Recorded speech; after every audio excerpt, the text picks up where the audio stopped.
This video is about the reflection probe. So in the previous video we did the direct lighting, we did the indirect lighting, but we still have something to do to have a nice scene. As I said in my previous video, you see this object here a little bit blue, like if they had a blue reflection.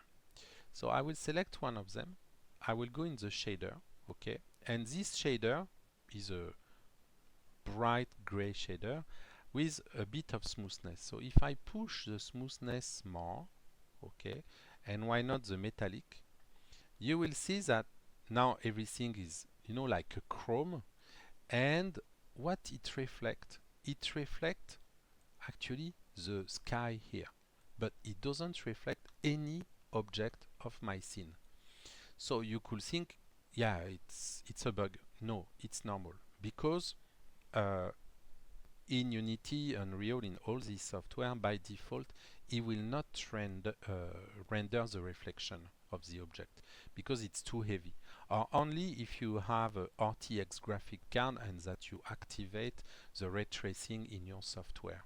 So here it tries to calculate a minimum of reflection to be able to do your video in real time. Okay, so how to say that in this object we want a full reflection of everything. So perhaps what I will do, I will create a cube here.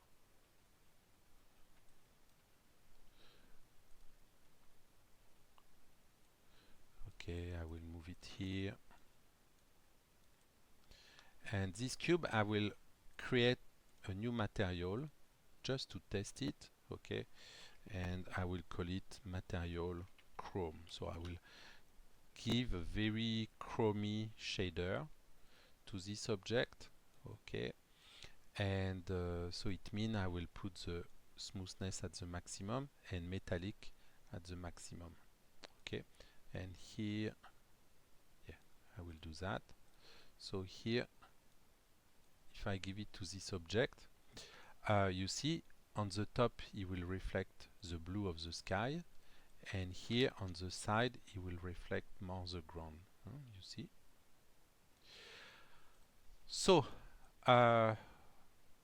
what I need to do, actually it's pretty simple.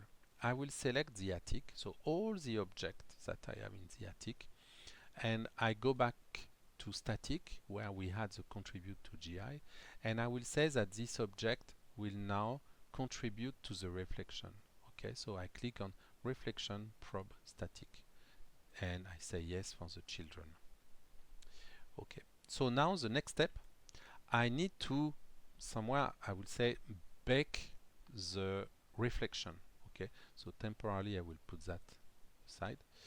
How to do that?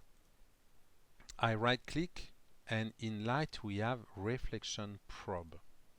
So this reflection probe is here. I will move it near the camera. Okay, so I will move it here, here. Okay.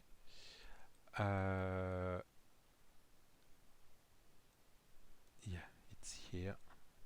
And what I will do, this box actually will calculate the reflection from the center of the box, from this point of view. So here, if I click here, I see this ball. So it's like I will calculate, this ball will calculate all the object reflecting in her. So I will turn that off. Now what I must do, I must adjust this box. So I click here and I adjust the box to say what object will be reflected. So only the object inside this box will be reflected. Okay. So here, what I will do, I will actually put not the whole scene, but just this part of the scene. Okay. And now, when I select this reflection probe, I will just go in the bottom. Okay, click on bake. Okay, And now you see in my area here, I don't have any more blue.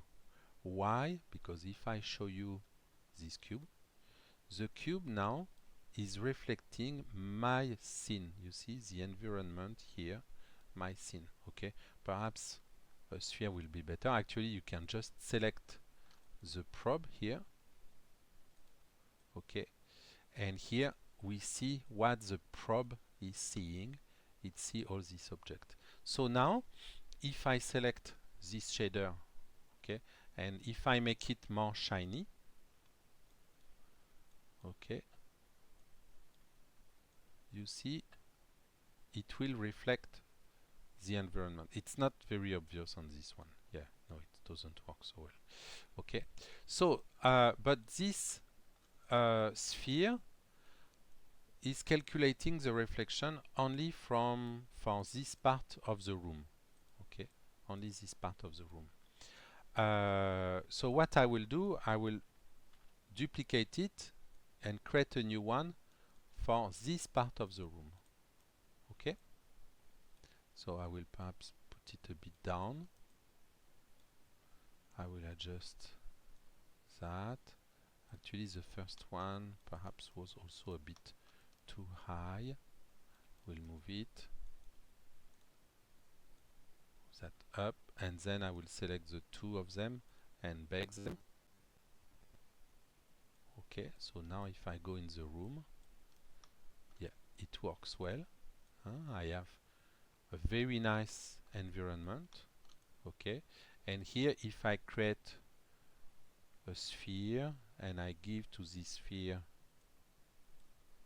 the chrome, okay, so you see it will reflect well the environment, and when I go in the other area it will reflect, of course, this new window. Okay, so it's as simple as that. Here we have some issue. You see it's blue. This is a light bleeding because I didn't put these planes that I have on this side, I didn't do it on the other side. Okay, but for the rest everything is fine. So here I will turn off the gizmo, see my final scene. Okay, there is a bit of smoke, we will see that in another video. It's here. Me, I don't really like it, especially when it's indoor.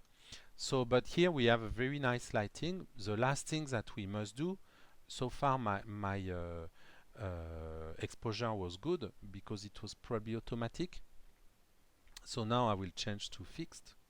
Okay, and I will adjust it to have the style that I want. So it could be something pretty natural like that, even if I have too much fog, or you can decide to have something more contrasted like that. So that's all for the lighting. So you got 3 videos. One was to create the direct lighting, second one was to create the indirect lighting and how to refine it, and the third one is to be sure that all the shiny objects will reflect their environment and not only the sky. So if you follow these 3 videos, you should have very nice real-time lighting for your assignment. Thank you.